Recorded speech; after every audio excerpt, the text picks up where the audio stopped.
Je m'appelle Mohamed, j'ai 33 ans. Je suis français et je suis de passage normalement à Kiev. J'étais en passage pour une courte durée, pour une raison voyage et aussi travail. Et je devais repartir normalement il y avait 3 jours. Et malheureusement, à chaque fois, la compagnie aérienne annulait mon billet retour. Et donc, jusqu'à aujourd'hui, je suis bloqué ici. Je suis à Kiev, dans le centre de la capitale, pas loin de Maïdan. C'est un appartement, un Airbnb. Quand je suis arrivé, c'était très calme et les choses ont changé uniquement aujourd'hui. Donc aujourd'hui, c'est une situation de panique, de peur, d'angoisse. C'est un état de guerre. Aujourd'hui, normalement, je devais partir et comme c'était annulé, donc je suis parti à l'ambassade et j'ai vu des gens retirer de l'argent, j'ai vu des gens de longues files d'attente sur les pharmacies et aussi des gens qui prenaient leurs affaires dans les voitures et partir. Sur les routes, dans la rue, il y a presque personne, tout est fermé. Les banques, les magasins, tout est fermé, c'est un désert. Les bombardements, j'en ai entendu vers midi ou 13 heures. Et des tirs de feu, j'en ai entendu vers 16 heures, je crois. Mais c'était rapide. Il y a des sirènes de temps en temps. Et à chaque fois, on entend les sirènes. Il y a un mouvement de panique. Tout à l'heure, dans mon immeuble, il y a eu des soldats armés avec des armes très lourdes qui sont venus dans l'immeuble pour chercher quelqu'un. C'est des Ukrainiens, c'est des soldats ukrainiens. Et j'ai entendu qu'ils ont fracassé la porte. Il y a eu une dame qui hurlait. Je ne sais pas c'est quoi la raison, comme je ne parle pas la langue.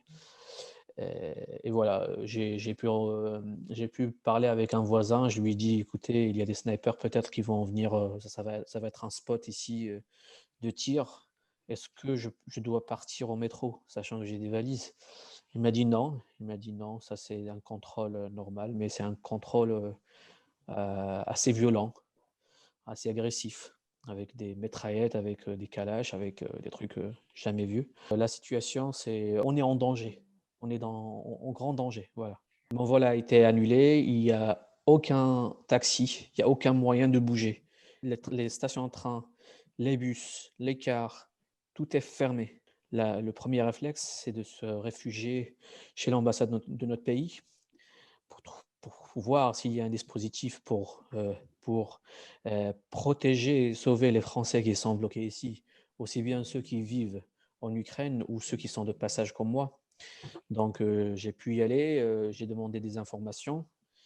Et ben, la réponse c'est qu'on ne peut rien faire, c'est juste faire des courses et de rester chez nous. Il n'y a aucun dispositif qui a été mis en place pour les Français d'ici. Beaucoup d'inquiétudes, c'est beaucoup d'angoisse et c'est la peur de ce qui va arriver. Parce que là, il fait nuit et s'il y a des bombardements, ça va se passer pendant la nuit.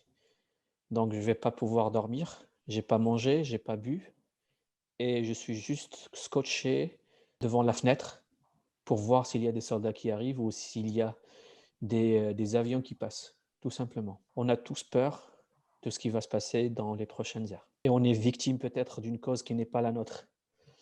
Donc, ok, mais il faut penser aux Français qui sont ici. On se sent délaissés, sans abri. Il n'y a personne qui nous défend. C'est bien de défendre l'Ukraine, mais pensez à défendre les Français d'abord. On a besoin d'un dispositif pour partir urgemment. Urgemment. Sinon, il y aura des morts ici.